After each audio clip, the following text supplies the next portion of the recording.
बातमीपत्रात आता पाहूयात गल्लीपासून ते दिल्लीपर्यंतच्या ताज्या घडामोडींचा धावता आढावा।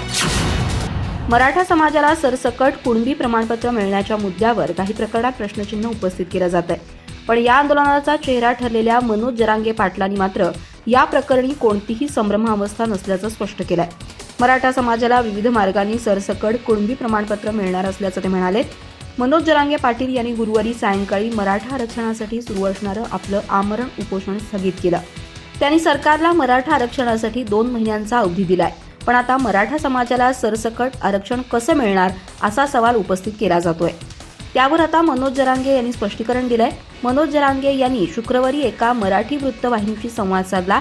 त्यात त्यांनी मराठा समाजाला सरसकट आरक्षण कसं मिळणार हे समजावून सांगितलं। ते म्हणाले की सरसकट आरक्षण देण्यासंबंधी आम्ही 3 मुद्दे मांडले। त्यानुसार एक नोंद मिळाली तरी कुणबी प्रमाणपत्र देण्यात येईल। त्या एका नोंदीवरून संबंधिताच्या रक्ताच्या नात्यातील इतर लोकांना कुणबी प्रमाणपत्र मिळेल। याशिवाय नोंदी मिळालेल्या व्यक्तीच्या सगळ्या सोयऱ्यांनाही कुणबी प्रमाणपत्र मिळणार आहेत। यामुळे या आरक्षणात सर्व जणांचा समावेश होईल। त्यानंतर मागेल त्याला आरक्षण देण्याचंही नमूद करण्यात आलंय। यामुळे आरक्षणापासून कुणीही वंचित राहणार नाही, असं मनोज जरांगे सरसकट आरक्षणाच्या मुद्द्यावरून निर्माण केलेला संभ्रम दूर करताना म्हणाले। राष्ट्रवादी काँग्रेसमधील बंडखोरीचा मुद्दा आता लोकसभेत पोहोचलाय। शरद पवार यांनी 4 महिन्यांपूर्वी राज्यसभेच्या सभापतींकडे प्रफुल्ल पटेल यांच्यावर निलंबनाची कारवाई करण्याची मागणी केली होती। आता त्यांच्या कन्या सुप्रिया सुळे यांनी लोकसभा अध्यक्षांकडे खासदार सुनील तटकरे यांच्यावर निलंबनाची कारवाई करण्याची मागणी केली आहे। सुनील तटकरे यांनी शरद पवारांची साथ सोडत अजित पवारांच्या गटात जाणं पसंत केलंय।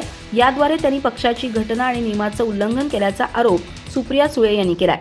त्यानुसार त्यांनी लोकसभा अध्यक्ष ओम बिर्ला यांच्याकडे तटकरेंवर निलंबनाची कारवाई करण्याची मागणी केली आहे। मी 4 जुलै 2023 रोजी भारतीय राज्यघटनेच्या 10व्या अनुसूची अंतर्गत सुनील तटकरे यांना अपात्र करण्यासंबंधीची याचिका दाखल केली होती। 4 महिने झाले तरी त्यावर कोणतीही कारवाई झाली नाही। दोषी खासदाराची कृती म्हणजे 10व्या अनुसूचीवर हल्ला आहे। सुप्रीम कोर्टानेही संविधान आणि लोकशाही तत्व खऱ्या अर्थानं टिकून ठेवण्यासाठी अशा याचिकांचं वेळीच निराकरण करण्याचे निर्देश दिलेत। त्यामुळे कृपया आमच्या याचिकेचा निकाल लावण्यासाठी आणखी विलंब करू नका, असं सुप्रिया सुळे यांनी आपल्या निवेदनात म्हटलंय। त्यांनी हे निवेदन ट्विटही केलंय।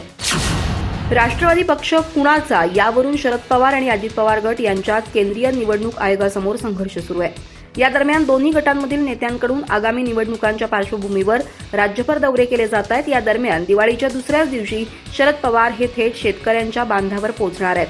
पवार हे 16 नोव्हेंबर रोजी माढा लोकसभा मतदारसंघातील कापसेवाडीत शेतकरी मेळाव्याला उपस्थित राहणार आहेत। सोलापूर, उस्मानाबाद आणि सांगली जिल्ह्यातील शेतकरी मेळाव्याला शरद पवार उपस्थित राहणार आहेत। सध्या या तिन्ही जिल्ह्यात बेदाणा, दूध आणि टोमॅटोचा प्रश्न ऐरणीवर आहे। या पार्श्वभूमीवर शरद पवारांचा हा दौरा महत्त्वाचा ठरणार आहे। राज्यात 2,57,000 टन बेदाण्याचं उत्पादन घेतलं जातं। यातील तब्बल 94,000 टन बेदाणा योग्य दर मिळत नसल्यानं अजूनही कोल्ड स्टोरेजमध्ये पडून आहे। तसंच शेतकऱ्यांची बेदाण्यावरील निर्यात शुल्क कमी करून आयात शुल्क वाढवण्याची मागणी उत्पादकांकडून केली जाते। शेतकऱ्यांनी YB चव्हाण सेंटर इथं भेटून शरद पवारांसमोर याबद्दलची व्यथा व्यक्त केली।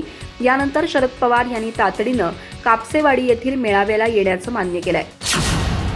मराठा समाजाला आरक्षण देण्यासाठी मनोज जरांगेंनी 2 जानेवारीपर्यंतची मुदत दिल्याचं मुख्यमंत्री एकनाथ शिंदे सांगतायत। मात्र डेडलाईन 24 डिसेंबरची असल्याचं मनोज जरांगे सांगतायत। मुळात हे सरकारच 31 डिसेंबरला जाणार आहे, त्यामुळे मनोज जरांगेंना 2 जानेवारीपर्यंतची मुदत मागितली आहे। मराठा आरक्षण देण्याची या सरकारची इच्छा नाही, असा मोठा आरोप आज ठाकरे गटाचे नेते संजय राऊत यांनी मुख्यमंत्री एकनाथ शिंदेंवर केला। मराठा आरक्षणाची जबाबदारी स्वतःवर घ्यायला हे सरकार तयार नाही। आरक्षणाचा निर्णय शिंदे सरकारला नवीन सरकारवर थोपवायचा असा दावा संजय राऊत यांनी केला। संजय राऊत म्हणाले, मराठा आरक्षणावरून शिंदे सरकार फक्त आश्वासन देत आहे। सरकार म्हणतं 2 जानेवारीपर्यंत आरक्षण देऊ, मात्र 31 डिसेंबरला तर हे सरकारच जातंय ना। हे सरकार मराठा आरक्षणाची जबाबदारी आपल्यावर घ्यायला तयार नाही। 31 डिसेंबर नंतर महाराष्ट्रात आपलं सरकार राहणार नाही हे शिंदेला माहिती आहे। संजय राऊत म्हणाले, 31 डिसेंबर नंतर राज्यात शिंदे सरकार राहणार की नाही याबाबत साशंकता असल्यानंच मनोज जरांगेंनी हुशारीनं त्याआधीची 24 डिसेंबरची डेडलाईन दिली आहे। तर आमदार अपात्रते प्रकरणी 31 डिसेंबरपर्यंत निर्णय विधानसभा अध्यक्ष राहुल नार्वेकरांना घ्यावा लागणार आहे। इलेक्टोरल बॉन्ड प्रकरणी आव्हान देणाऱ्या याचिकांवरील निकाल सर्वोच्च न्यायालयानं आज राखून ठेवलाय। सरन्यायाधीश धनंजय चंद्रचूड यांच्या नेतृत्वाखालील 5 न्यायाधीशांच्या घटनापीठासमोर या प्रकरणी सुनावणी पार पडली। या प्रकरणी 31 ऑक्टोबरपासून सुनावणीला सुरुवात झाली होती। यात 4 याचिकांचा समावेश होता। काँग्रेसच्या नेत्या जया ठाकूर, मार्क्सवादी कम्युनिस्ट पक्ष आणि असोसिएशन फॉर डेमोक्रॅटिक रिफॉर्म्स या संस्थेचा याचिकाकर्त्यांमध्ये समावेश होता। सुनावणी दरम्यान ज्येष्ठ वकील कपिल सिब्बल यांची प्रकृती अचानक बिघडली. काही मिनिटांसाठी सरन्यायाधीशांनी कामकाज थांबवून सिब्बल यांना मदत करण्यावर लक्ष केंद्रित केलं. सुप्रीम कोर्टानं गुरुवारी म्हणजेच 2 नोव्हेंबर रोजी इलेक्टोरल बॉन्ड प्रकरणी आपला निर्णय राखून ठेवला. मात्र पुढील सुनावणीची तारीख देण्यात आलेली नाही. तिसऱ्या दिवशी झालेल्या सुनावणीत पक्षांना मिळालेल्या निधीची आकडेवारी न ठेवल्यानं न्यायालयानं निवडणूक आयोगावर नाराजी व्यक्त केली. न्यायालयानं आयोगाला इलेक्टोरल बॉन्ड माध्यमातून 30 सप्टेंबरपर्यंत राजकीय पक्षांना किती निधी मिळाला याची माहिती लवकरात लवकर देण्यास सांगितलं. इस्रायल हमास युद्धाचा आज 28वा दिवस आहे. इस्रायली लष्करानं दावा केलाय की गाझा शहराला चारही बाजूनी वेढा घातला असून आता हमासच्या सैनिकांशी थेट युद्ध सुरू आहे.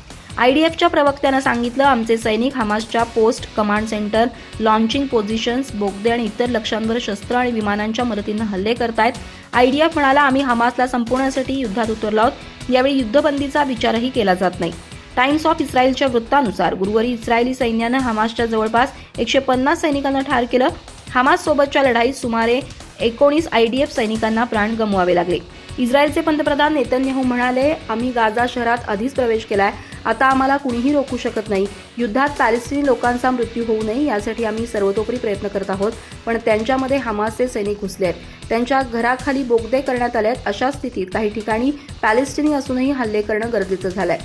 दरम्यान हमासच्या लष्करी शाखा अल कासिम ब्रिगेडचे प्रवक्ते अबू औबेदा यांनी म्हटलंय की गाझावर हल्ला करणाऱ्या इस्रायली सैनिकांना ठार केलं जाईल आणि त्यांना काळ्या पिशवीत परत पाठवलं जाईल. गाझा हा इस्रायलच्या इतिहासाचा शाप बनेल. झिका व्हायरसबाबत कर्नाटकात हाय अलर्ट जारी करण्यात आलाय. आरोग्य विभागानं गुरुवारी 2 नोव्हेंबर रोजी सांगितलं, ईडिस इजिप्ती प्रजातीच्या डासांमध्ये हा विषाणू आढळून आलाय. झिका विषाणूची आजपर्यंत कोणत्याही माणसामध्ये पुष्टी झालेली नाही. मात्र तापानं त्रस्त असलेल्या 33 जणांच्या रक्ताचे नमुने घेण्यात आलेत. यापैकी 29 गर्भवती महिला आहेत. 4 जणांना तीव्र ताप आलाय. त्यापैकी एकाला रुग्णालयात दाखल करण्यात आलाय. प्रत्येकाचे नमुने पुणे येथील नॅशनल इन्स्टिट्यूट ऑफ व्हायरोलॉजी इथं पाठवण्यात आले आहेत.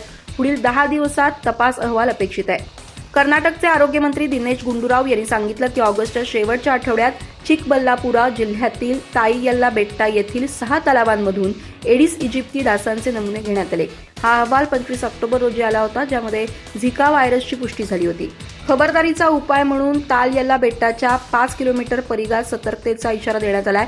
परिसरातील काही तापांना ताप आणि पुरळ उठण्याची लक्षणं होती. अशा रुग्णांवर लक्ष ठेवलं जात आहे. अधिक माहिती आणि ताज्या घडामोडींसाठी आजच आमचे चॅनल सबस्क्राईब करा.